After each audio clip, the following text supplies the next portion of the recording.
Dah itu jawapan. Apa perlu model banyak-banyak? Cuma nak bagi huraian tu kena ngaji. Tu saya nak tambah tu. Okey. Baik, itu dalil ijmali. Satu lagi. Dalil tafsili pula. Baik, tafsili asal terjemahnya tafsil, maksudnya antara bahasa lain tafsili adalah tafsiri, dalil huraian. Maksudnya dalil boleh menghurai, menjelaskan, memberi a very great explanation. Setiap orang tanya, beri jawapan sampai ternganga pasal jawapan tu dahsyat sangat. Tu tafsili. Macam mana pun di atas definisi dan takrif, apa dia tafsili, iaitu dalil yang panjang. Apa maksud panjang? Panjang dengan mana yang kuasa empunya dalil, tuan punya dalil tu, maksudnya orang bercakap itu, dia boleh menjawab sekalian soalan yang payah-payah yang datang menanya dan memusing kepadanya. Itu bahasa lama kan, bertanya dan memusing. Musing ni putak belik lagu mana pun dia boleh bagi jawab. Dan kita nak mengaji kalau ikut nak melepaskan taklif, dia sebut tadi dalil ijmali je. Sikit kalau tanya gini, kalau tuan-tuan lah, tuan-tuan cukup ke dalil ijmali? Kalau saya ngajar tuan-tuan lah, saya sebut gini, saya tak bagi kat tuan-tuan huraian tafsili tu. Kalau saya bagi huraian kan, tak payahlah kita sebut ke bab soalan. Kata macam inilah, baca kitab atau tu kalau sebut baca cerita hukum, just bagi hukum yang ijmali, ni haram, ni halal, ni makruh dan sebagainya. Saya tak bagi alasan dan huraian. Sikit soal, tuan-tuan puas tak? Tu tuan-tuan nak puas macam mana? Mesti tafsili. Dengar ni, dekat orang kau nak dengar tafsili, yang kau tu pun ijmali, kau sepok lagi. Boleh kata. Saya nak tunjuk kata macam mana pun di atas bahasa ulama, sekurang-kurang nak keluar taklif ijmali. Macam mana pun sedar sikit kat diri kita, kan kita pun tak puas hati tau kalau ada orang bagi huraian yang hanya sekadar huraian ringkas. Walaupun dihurai, kalau tak masuk hurai pun jawapan ringkas. Misalnya sebut mudah-mudah ya, sambil tu lawak api ya. Misalnya kata macam ni, boleh tak pengantin ditabur beras kunyit? Dia kata haram. Tak ada longgar-longgar sikit. Haram lah. Haram jadah katanya. Bubur jadah pula. Apa asal huraian? Kalau bagi hurai kata haram pasal beras kunyit. Beras ni untuk buat makan. Jadi kalau tabur itu nama pembaziran. Setiap yang membazir adalah haram. Dan dia ialah kawan syaitan. Dalil Quran bila syaitan adalah musuh kita, Allah Ta'ala meletakkan membazir ini adalah kawan syaitan. Bila syaitan adalah musuh, berkawan dengan syaitan adalah berdosa. Jadi tentulah membuat perbuatan serupa dengan perbuatan syaitan adalah haram. Itu kalau sebut gitu. Nak jawab dalam bentuk dalil ke? Tapi huraian yang boleh lawak sambil-sambil kan, apa dia? Boleh tak pengantin ditabur beras kunyit? Jawabnya ni, boleh. Jika tak berlaku pembaziran. Bila? Bukan kau balik, itu kerja sia-sia. Boleh jika pengantin itu adalah ayam ataupun burung. Ayam dengan burung kahwin, untuk tabur beras kunyit, dia kutip makan kan. Tu tak apa, tak membazir. Jadi boleh baring beras kunyit jika pengantin itu adalah burung ataupun ayam. Tabur. Tapi jawapan lawak lah. Tapi jawapan lawak apa betul? Siap. Jawab dah tu. Dalil tafsili. Boleh buat cara lawak, boleh buat cara serius. Lagi handai. Satu buat contoh kan. Saya ngaji pasal ada tok guru kan, dia jawab lawak lah. Pasal ni pun pengalaman dia. Ada orang asli datang. Orang asli ni baru masuk Islam. Geng asli yang masuk Islam ni tuan-tuan, asli yang makan nyamuk dengan lalat. Dah perangai makan lalat dengan nyamuk. Nyamuk tu dia pam je. Lalat tu tuan-tuan, ambil plastik tu, buat corong tu, angkap. Lalat dia tak gaduh tutup tau. Pasal dia akan terbang ke atas. Dia akan terperangkap. Tangkap, dapat secekak tu, makan. Masuk Islam. Jawab haram boleh. Tapi tak bagi dalil tafsili, susah. Dengar nak jawab.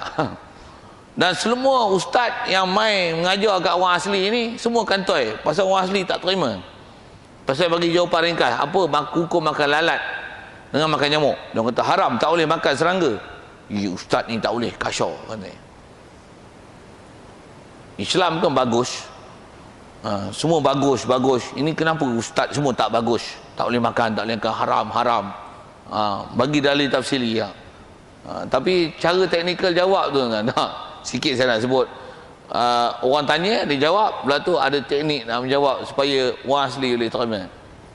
Ada guru saya sebut, ni cerita lah, betul tak betul tu kadang-kadang mungkin ikut reka dia, tapi cerita dia gini. Untuk orang asli tu main tanya satu orang ustaz tu, ustaz boleh tak makan nyamuk dengan lalat? Ustaz tu kata boleh. Oh, ustaz ni best. Nanti ustaz boleh makan, syarat mesti nyamuk dengan lalat tu kena sembelih. Kena sembelih, boleh makan. Mampu nak sembelih nyamuk tuan, bila nak menangkap mana tengkuknya, alamak kena sembelih pula, jam lah katanya. Boleh makan tapi kena sembelih. Mana awak nak sembelih? Semua dah kena tepuk mati baru boleh makan. Tak makanlah kita. Boleh tak? Pandai jawab tuan. Dalil tafsili. Sikitlah sebut tafsili tahu mana. Bijak mengolah jawapan. Apa orang tanya dia jawab, puas hati orang dengar. Betul juga kena sembelih. Dan dia memang faham orang Islam mesti kena sembelih. Tu babi boleh sembelih ke tuan? Tu kena pandai jawab, kena ngaji lain tu. Saya tak pandai jawab. Babi kena sembelih ke? Benda yang dah memang tak boleh, bukan nanti sembelih.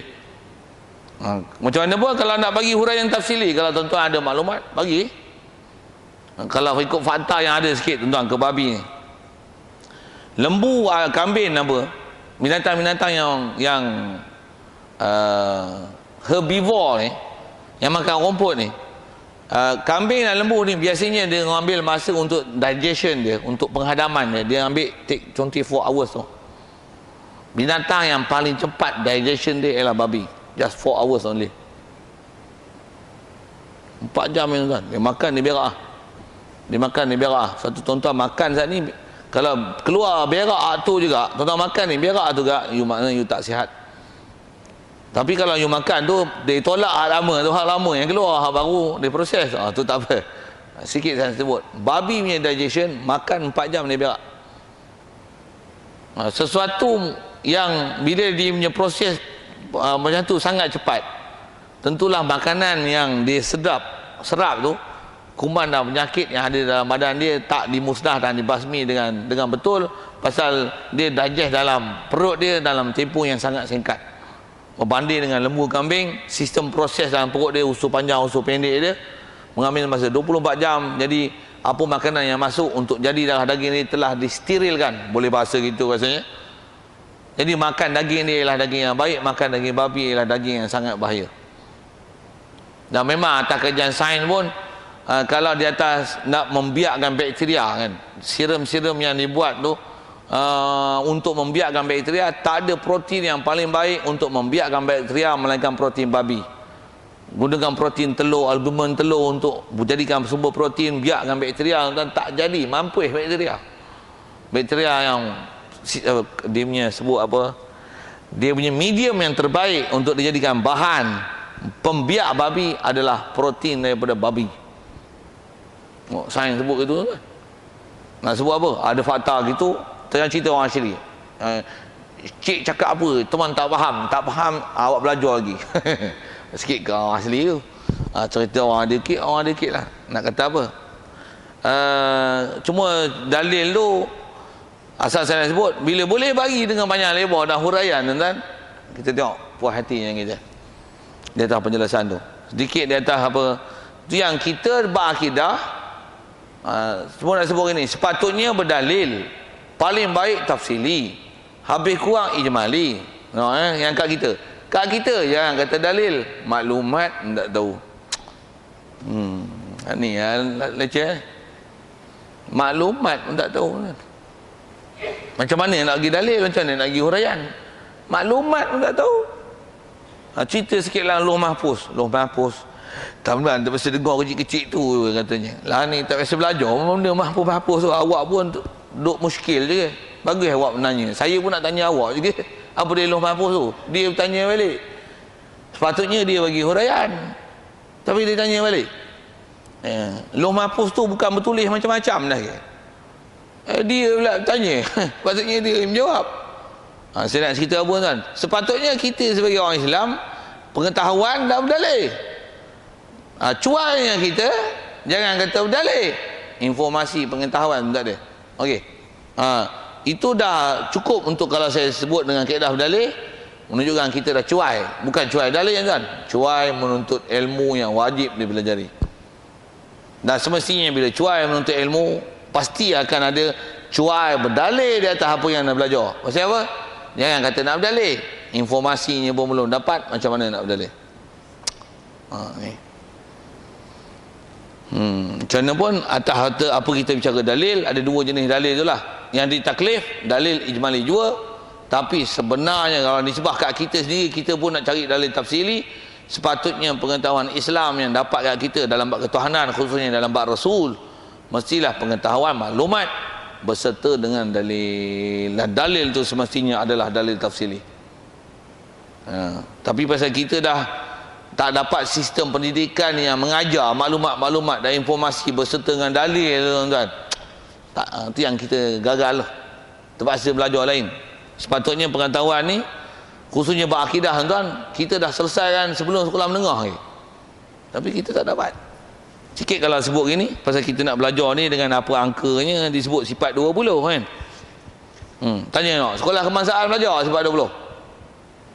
Nombor 1 gambar darjah 6 belajar sifat 20. Sekolah kebangsaan sampai lah ni tak ada kan. Kafar dia lah. Saya tanya sekolah kebangsaan. Sekolah menengah sekitar 1 sampai sekitar 5 ada tak sifat 20 belajar? Jawab. Masuk pra-universiti, matrikulasi ke, untuk ambil diploma ke, ijazah, sijil tu, ambil persijilan tertentu, ada belajar sifat 20? Tak ada. Masuk U, dapat ijazah, ada sifat 20? Buat master? Tak ada. PhD pun tak belajar sifat 20. Tu yang keluar PhD semua kata sifat 20 merepet. Pasal apa? Bangang daripada kecil tak pernah belajar sampai tua. Padahal sepatutnya itulah asas kena belajar. Sampai PhD, dah ada PhD bidang Islam lah tu, pelekeh sifat 20, punya bodoh. Saya kata apa tuan? Bukan berdalil, pelekeh lagi dan perobok pula, mengarut belajar sifat 20. Ni semua falsafah. Falsafah dari sudut berfikir je, memang dia kaedah berfikir, tapi telah dimurnikan oleh ulama. Macam mana pun saya nak sebut, jadi bodoh gitu. Pasal apa? Pasal tak pernah belajar. Sepatutnya bukan bodoh, berdalil dan boleh bagi huraian in very great details, tapi zero pengetahuan, bahkan perobok pula, merepet belajar sifat 20. Itu yang berlaku kat dalam masyarakat kita lah ni. Pula tu yang jadi macam tu bukan orang awam, hak keluar PhD. Hak PhD. Tambah PhD yang ustazmudah.com. Boh ping itu. Saya duk guna istilah mudah.com lah ni. Apa cerita. Baik, sikit ke sana lah nak kata. Asal saya nak sebut dalam dalil tu, sepatutnya kita mesti berdalil tafsili. Ni nak dalil apa? Informasi pun tak ada. Camlah kat kita tuan-tuan, kita telah cuai menuntut ilmu, untuk mempelajari apa yang sepatutnya kita belajar dengan berdalil itu. Sikit lagi kalau saya sambung itu. Kalau kita belajar matematik, semua berdalil dan buktikan. Ada bab faktor kan ni, dan buktikan bahawasanya ini adalah faktor bagi maklumat ni. Buktikan bahawasanya garis lurus ini dengan garis ini adalah bersilang daripada titik dan koordinat ini. Buktikan. Semua belajar dengan fakta dan bukti. Oh, pandai matematik. Saya reti kan, sampai lah ni boleh buat. Persamaan serentak, cari X, Y, cari kecerunan mana MX campur C.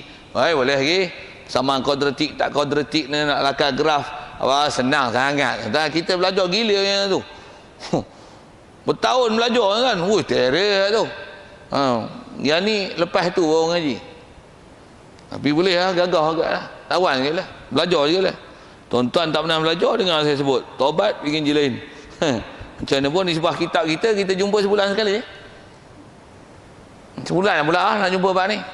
Tak maulah ngaji style Nabi Muhammad belajar kan, tak gunakan catatan, relax dengan kitab pun tak ada, nota pun tak ada. Mai pula bulan depan macam mana? Jangan kata bulan depan, keluar tangga lagi, makan si lemak, ada jamuan sikit, habis lupa semua. Ustaz ajar apa? Dia ajar dalil. Dalil apa? Tak tahu apa mali apa disebut lah. Makan nasi lemak balik, bulan depan tangan ni kitab pun tak ada, tanya pula. Awak pula, memang saya tanda kitab saya kan, tapi saya lipat banyak kan. Mana nak tengok lah. Dia orang pun tak ambil perhatian yang kitab, aku pun tanda tak elok, dia orang pun tanda tak elok. Mampus dua-dua hanyut. Saya hanyut pun, saya hanyut tempat baca, tapi saya tahu saya dah ngaji semua. Tuan-tuan tak pernah belajar. Duk cerai tu ilmu. Sikitlah, spot-spot biar tu. InsyaAllah kita nak jumpa akan datang ni. Jadi asal kita bicara ni tak dalil tu lah. Ada ijmali dan tafsili. InsyaAllah kita jaga depan nanti. Mula nak masuk dah satu-satu bab akidah. Prinsip khususnya tajuk disebut tentang sifat kesempurnaan. Nak belajar tu. Macam mana kaedah akidahnya yang kita mesti i'tiqad ke Allah Ta'ala, yang Allah Ta'ala mesti ada sifat kesempurnaan. Jadi insyaAllah kita nak mula dah masuk bicara bab ketuhanan. Tengok nanti dia akan sebut setiap fakta, dan insyaAllah kita sulamkan pasal kaedah dalil ni kita dah jumpa, kita sulamkan kerana dalil. Dan dalil pun kita ajar dalil akal lah. Kalau nak Quran, mesti Quran kita boleh buat dalil insyaAllah. Baik, dengan nisbah nak baca dekat itulah, insyaAllah kita tangguh nanti atas tajuk tu sifat kesempurnaan. Wallahualam, yang baik pada Allah Ta'ala, silap salah kasar pasir tak silap dengar tu kelapan kaipan saya. Macam mana pun soalan kalau ada sekitar kita sebut dalil jemali dan beberapa contoh-contoh dan persoalan tadi, sebagai lontaran lah supaya tengok ada feedback dan kebolehan faham kita nak memaham dalil yang kata dalil ni memaham satu yang ghaib daripada apa yang kita nampak oleh faham hak ghaib. Itu adalah dalil. Macam mana kaedah-kaedah penaklukan akal untuk disusun. Soal. Ya. Yeah.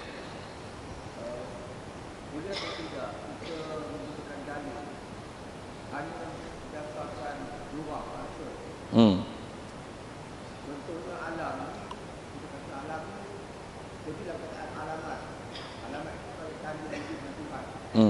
Atau kita katalah, seperti ada Tuhan, ada makhluk. Buat makhluk itu berkaitan khalaqah dan bukan makhluk. Mesti ada khalik. Ya. Ini kan kebaharan bahasa saja. Dia sebagai dalil nanti tafsir. Bagus soalan tu. Dari segi kaedah berfikir. Boleh? Yang tu pun termasuk kalau faham cuma kaedah berfikir dia dengan bab bahasa kan. Apatah lagi bahasa tu, cara bahasanya bahasa Arab. Bahasa Arab memang cara pendalilan bahasa dia cukup best. Pasal makhluk daripada khalaqa. Bila makhluk maf'ul. Mesti bila makhluk mesti ada khaliq. Ni tu lah. Kita sebut dengan bahasa itu kan. Kalau kita sebut apa? Semua all the universe is created. Pasal created, dah created, past tense. Sebelum dah beri created, mesti being create tu, mesti the creator, there must a creator there. Guna kaedah bahasa. Boleh? Itu salah satu kaedah pendalilan, menggunakan cuma penaklukan dia menggunakan kaedah bahasa. Cuma kena kemahiran dalam bahasa lah. Apa dia tu? Arab cakap Arab ni, bahasa Inggerisnya. Cuma kok Melayu tumpuk, Melayu tak cukup bahasa. Bahasa Arabnya Inggeris boleh gagah ni. Tapi Arab memang sangat best lah. Cara istidlal tu panggil cara istidlal dan istinbat. Ya. Macam mana pun asal nak sebut nisbah kaedah berdalil boleh. Macam mana pun atas kaedah berdalil tu kena sebut gini. Pasal dia ada fakta yang dah sedia maklum kat kita. Jadi maklumat kita tentang bahasa itu, gunakanlah kemahiran itu untuk support apa yang akidah yang dah sabit. Dia untuk support je. Pasal ada benda yang kita dah memang hakikat lah, mesti ada Allah Ta'ala.